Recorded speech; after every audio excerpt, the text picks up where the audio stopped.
तो Chenab railway bridge पर PM Modi पहुंचे हैं। कुछ देर में चिनाब ब्रिज का उद्घाटन करेंगे। PM Modi Chenab railway bridge का उद्घाटन करेंगे। आज देश को दुनिया का सबसे ऊंचा पुल मिलेगा।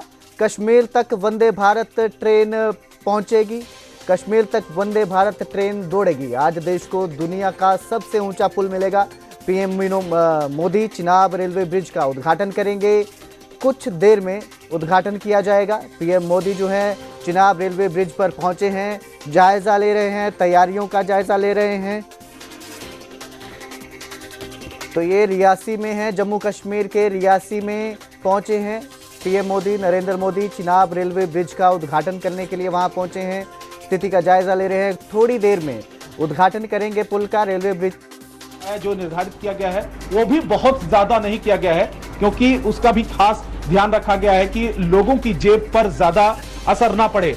अभी करीब 200 किलोमीटर का जो सफर है 6 घंटे में तय होता है। बाई रोड लोग जाते हैं। कई मुसाफिरों से जब मेरी बात हुई, उनका ये कहना है कि वो अभी फ्लाइट के जरिए जाते थे श्रीनगर, लेकिन सबसे बड़ी बात यह है कि फ्लाइट का जो किराया होता हो बहुत ज्यादा होता है, अफोर्डेबल नहीं होता है।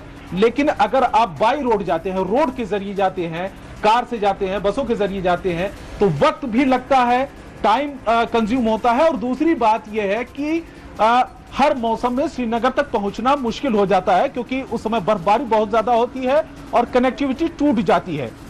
लेकिन डिजाइन इस तरीके से वंदे भारत का भी तैयार किया गया है। ट्रेन का जो ट्रैक है वो भी उस तरीके से तैयार किया गया है कि कितनी भी ज्यादा बर्फबारी हो, कोई भी मौसम हो, उसमें किसी भी तरीके की दिक्कत नहीं आएगी, कोई भी अड़चने नहीं आएंगी। और हर मौसम में 12 महीने में ये ट्रेनों की आवाजाही हो सकेगी, लोग सफर कर सकेंगे वंदे भारत के जरिए। तो फिलहाल हरी झंडी भी प्रधानमंत्री जैसे ही दिखाएंगी, ये ट्रेन यहां से रवाना हो जाएगी श्रीनगर के लिए और सीधा श्रीनगर लोग पहुंच सकेंगे। और उसी पल का जो ऐतिहासिक जो पल है उसके गवाह तमाम लोग बनने वाले हैं आज। बिल्कुल, और हम देख भी पा रहे हैं, क्योंकि इससे पहले हमने आपकी तमाम रिपोर्ट्स भी देखी। जो बच्चे उस ट्रेन में फिलहाल मौजूद हैं, जो प्रधानमंत्री नरेंद्र मोदी के साथ सफर करने जा रहे हैं, कितनी एक्साइटमेंट उनमें नजर आ रही है, क्योंकि हमने देखा कि कुछ पिक्चर्स भी वो लेकर आए हैं। ब्रिज में क्या क्या खासियत है वो भी लिखा हुआ है। कितना बेसब्री से इंतजार कर रहे हैं वो प्रधानमंत्री का। देखिए, बच्चे अभी दूसरे कोच में हैं जहां पर हम मौजूद हैं, क्योंकि कई कोच की ये ट्रेन है। तो ऐसे में जब हमने बच्चों से बात किया तो उन्होंने कटआउट लिया था, तमाम वो पेंटिंग्स किए थे जिसमें उस ब्रिज की भी तस्वीरें उन्होंने उकेरा था, चाहे वो चिनाब का हो, चाहे अंजी ब्रिज का हो। और कई बच्चों ने ये वंदे भारत ट्रेन का भी पिक्चर उस पर उतारा था, जिसमें इसकी खासियत के बारे में लिखा था। और खास बात यह है कि उसमें यह कहा गया था चिनाब ब्रिज दुनिया का सबसे ऊंचा ब्रिज। कई ने ऐसे मैसेज दिया था कि एक देश एक चुनाव, और कई ने ये इस तरीके से दिया था कि जम्मू कश्मीर से लेकर कन्याकुमारी तक आपकी जो ट्रेनों की आवाजाही है, उसकी कनेक्टिविटी है वो बढ़ने वाली है, उसका विस्तार होने वाला है। अभी तक श्रीनगर जाने के लिए तमाम जो विकल्प थे वो नहीं होते थे, और कनेक्टिविटी जो टूट जाती है खास मौसम में और खास करके बर्फबारी के समय में। लेकिन ये मुमकिन हो रहा है इस समय, और लंबे समय से इसका इंतजार चल रहा था। और कई बार ये रिपोर्ट भी हमने उसमें पेश किया। लोगों ने इस बारे में पूछा था कि आखिर में ये कब जो हम ट्रेन के जरिए वहां पर श्रीनगर जा सकते हैं, क्योंकि बहुत बड़ी संख्या में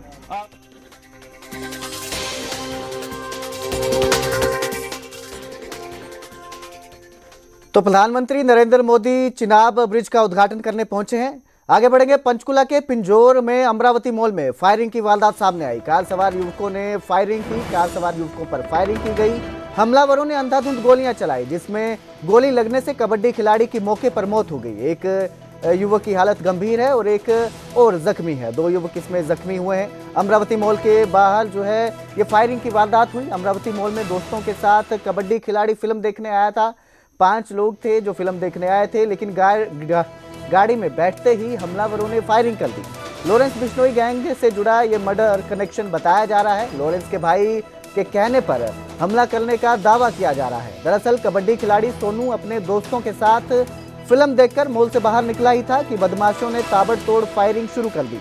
स्कॉर्पियो में बैठते वक्त सोनू को कई गोलियां लगी। और उसकी मौके पर ही मौत हो गई। घटना के 20 मिनट के अंदर ही हमलावरों ने सोशल मीडिया पर वीडियो डालकर जिम्मेदारी ली और कहा कि ये वारदात अनमोल बिश्नोई के इशारे पर की गई है। फिलहाल पुलिस ने हत्या के पीछे गैंग कनेक्शन और सभी एंगल से इसकी जांच शुरू कर दी है।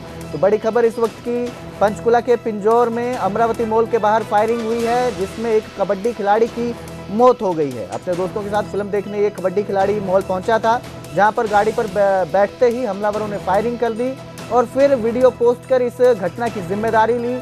दावा किया जा रहा है, हमलावरों ने दावा किया है कि लॉरेंस बिश्नोई के भाई अनमोल बिश्नोई के कहने पर इस वारदात को अंजाम दिया गया है।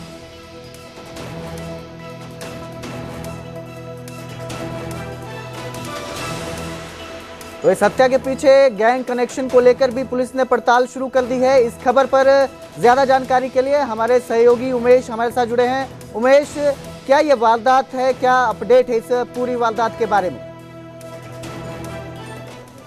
जी देखिए, कल रात जो ये वारदात हुई है और फायरिंग की घटना हुई है, जो सोनू नोल्टा है वो पिंजौर निवासी, उनकी जो मृत्यु हुई है और एक पहलवान और कबड्डी के प्लेयर थे। फिलहाल पंचकुला के सेक्टर 6 सरकारी जो हॉस्पिटल है मुर्दाघर, जो मॉर्चरी है, वहाँ पर पोस्टमार्टम का जो प्रोसीजर है वो चल रहा है और पुलिस यहाँ पर मौजूद है और साथ ही जो सोनू नोल्टा के जानकार हैं, उनके यार दोस्त हैं, वो भी यहाँ पर इस समय आपको दिखाई देंगे तस्वीरों में। क्योंकि जिस तरह से कल फायरिंग की घटना हुई जिसमें सोनू नोल्टा को कुछ गोलियां लगी और सोनू नोल्टा ने मौके पर दम तोड़ा, उसके बाद एक जो साथी उनके साथ थे उनको भी गोलियां लगी हैं, जिनको पीजीआई रेफ़र किया गया है। अब सवाल ये है कि आखिर ये घटना क्या हुई, क्या आपसी रंजिश थी या क्या मामला था, इस पर सारी जो पड़ताल है वो पुलिस कर रही है। फिलहाल मॉर्चरी में जो है पोस्टमार्टम जो है सोनू नोल्टा का वो प्रोसीजर है वो यहाँ पर जारी है। इसके अलावा एक और इसमें है एंगल के, कभी कोई धमकी या पहले इस तरह की कोई बात अभी तक सामने नहीं आई। सोशल मीडिया पर इस मर्डर के बाद एक वीडियो डाला गया और पीयूष पिपलानी और उनके साथियों की तरफ से वीडियो डाला गया जिसमें कहा गया कि लॉरेंस बिश्नोई के जो भाई हैं, लॉरेंस बिश्नोई का जो भाई है अनमोल बिश्नोई, उसके कहने पर ये मर्डर किया गया। लेकिन अब सवाल ये है कि क्या ये आपसी रंजिश है या गैंगस्टर एंगल है। इस तमाम हत्याकांड के जो पहलू हैं वो पुलिस सुलझाने में लगी हुई है। और इसी बीच एक और भी जानकारी है कि 1 बजे के करीब जो पुलिस अधिकारी हैं इस पर प्रेस कॉन्फ्रेंस भी करेंगे, कुछ जो जानकारी देंगे हत्याकांड के बारे में, क्या उनके हाथ कुछ सुराग लगे हैं या क्या ये मामला है। तो तमाम इस पर जो जानकारी है वो पुलिस 1 बजे पंचकुला पुलिस के आला अधिकारी जो हैं वो इस पर प्रेस कॉन्फ्रेंस करेंगे। जी बहुत बहुत शुक्रिया इस तमाम जानकारी के लिए उमेश, हमारे साथ जुड़ने के लिए धन्यवाद। उधर आगे बढ़ेंगे, बात करेंगे उत्तर भारत के राज्यों के बिजली मंत्रियों की, जिनके साथ केंद्रीय बिजली मंत्री मनोहर लाल बैठक कर रहे हैं। चंडीगढ़ के होटल में यह बैठक की जा रही है। केंद्रीय ऊर्जा मंत्री मनोहर लाल की अध्यक्षता में ये बैठक जारी है। हरियाणा के ऊर्जा मंत्री अनिल विज भी इस बैठक में शामिल हैं। पंजाब के बिजली मंत्री हरभजन सिंह ईटीओ भी बैठक पे मौजूद हैं। तो केंद्रीय बिजली मंत्री मनोहर लाल खट्टर के साथ ये बैठक की जा रही है जिसमें उत्तर भारत के सभी बिजली मंत्री शामिल हैं। हिमाचल, पंजाब, हरियाणा, दिल्ली के मंत्रियों के साथ ये बैठक की जा रही है। चंडीगढ़ के होटल में ये बैठक इस समय हो रही है, बैठक जारी है। इस बैठक में पंजाब के बिजली मंत्री हरभजन सिंह ईटीओ भी शामिल हैं।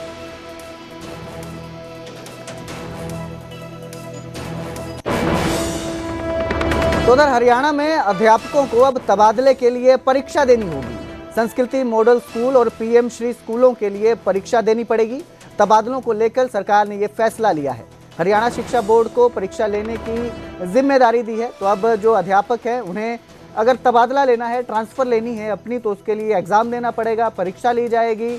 और ये जो स्कूल है, संस्कृति मॉडल स्कूल और पीएम श्री स्कूल है, इनमें तबादलों को लेकर परीक्षा ली जाएगी, जिसकी जिम्मेदारी जो है शिक्षा बोर्ड को दी गई है। हरियाणा शिक्षा बोर्ड को जिम्मेदारी दी गई है कि अगर कोई भी ट्रांसफ़र लेना चाहता है या ट्रांसफ़र के लिए किया जाता है उसके लिए तबादले के लिए अब परीक्षा देनी होगी।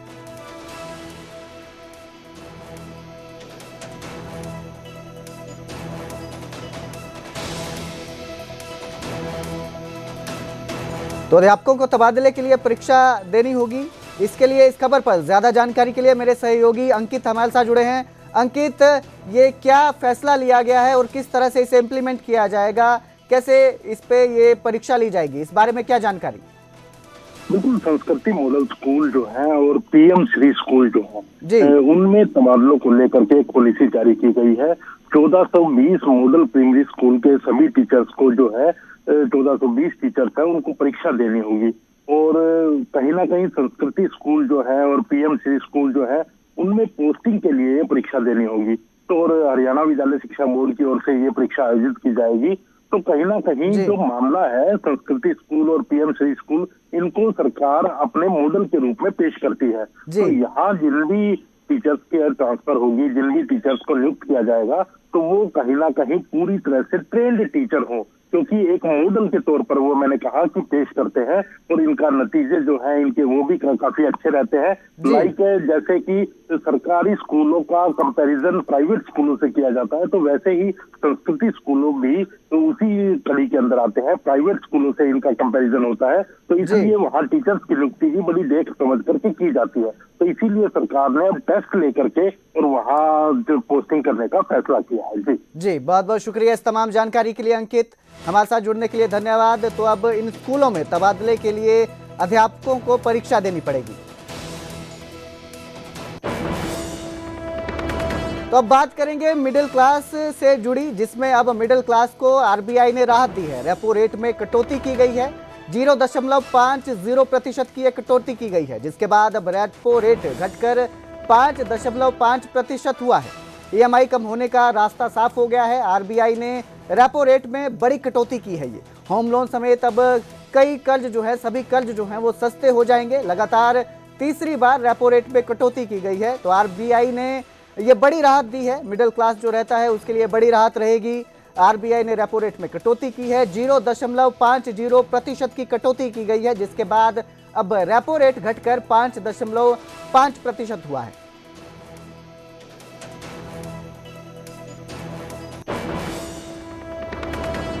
तो उधर हिसार में सीएम सैनी ने बड़ा ऐलान किया। गुरुग्राम को हिसार में उन्होंने ऐलान किया और कहा कि यहाँ पर खास मंडी बनेगी। जैविक खेती के लिए, उत्पादों के लिए गुरुग्राम में मंडी बनाई जाएगी, जिसमें जैविक फलों सब्जियों के लिए काम किया जाएगा, उनके उत्पादन पर जोर दिया जाएगा। हिसार में ये मंडी बनेगी। जैविक उत्पादों के मूल्य तय करने के लिए समिति बनाई जाएगी।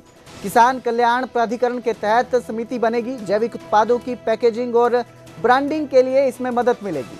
हर किसान को 20,000 रुपए की मदद दी जाएगी। देसी गाय की खरीद पर 30,000 की सब्सिडी मिलेगी। प्राकृतिक खेती सम्मेलन में सीएम ने ये ऐलान किया है, ये घोषणा की है। चौधरी चरण सिंह हरियाणा कृषि विश्वविद्यालय हिसार में विश्व पर्यावरण दिवस के अवसर पर आयोजित प्राकृतिक खेती सम्मेलन में सीएम ने ये बात कही। प्राकृतिक और जैविक खेती की उपज की जांच के लिए प्रयोगशालाएं भी स्थापित की जाएगी, जहां किसानों को जितने भी उत्पाद रहेंगे उनकी फ्री में जांच की जाएगी।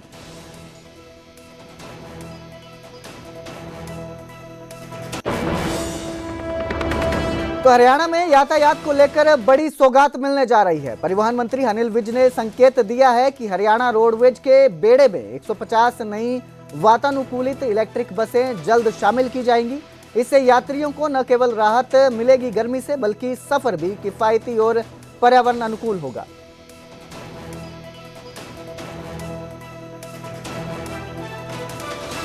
अच्छी यातायात व्यवस्था देने के लिए प्रदेश की बहुत बड़ी जनता बसों का ही इस्तेमाल करती है आने जाने के लिए। इसलिए हम धीरे धीरे इसकी व्यवस्था को सुधार रहे हैं और पर्यावरण को ध्यान में रखते हुए हम बहुत बड़ी संख्या में इलेक्ट्रिक बसों को अपने बेड़े में शामिल कर रहे हैं। 150 के करीब तो अभी आ रही हैं जो वातानुकूलित हैं और लोगों को उसमें सफर करने के लिए आसानी रहे। तो उधर अंबाला में बीजेपी का संकल्प सिद्धि कार्यक्रम हुआ। केंद्र के 11 साल की उपलब्धियों पर यह कार्यक्रम था। बीजेपी नेताओं ने यहां पर पौधारोपण किया। जियो गीता ज्ञान पार्क में पौधारोपण कार्यक्रम किया गया, जिसमें एक पेड़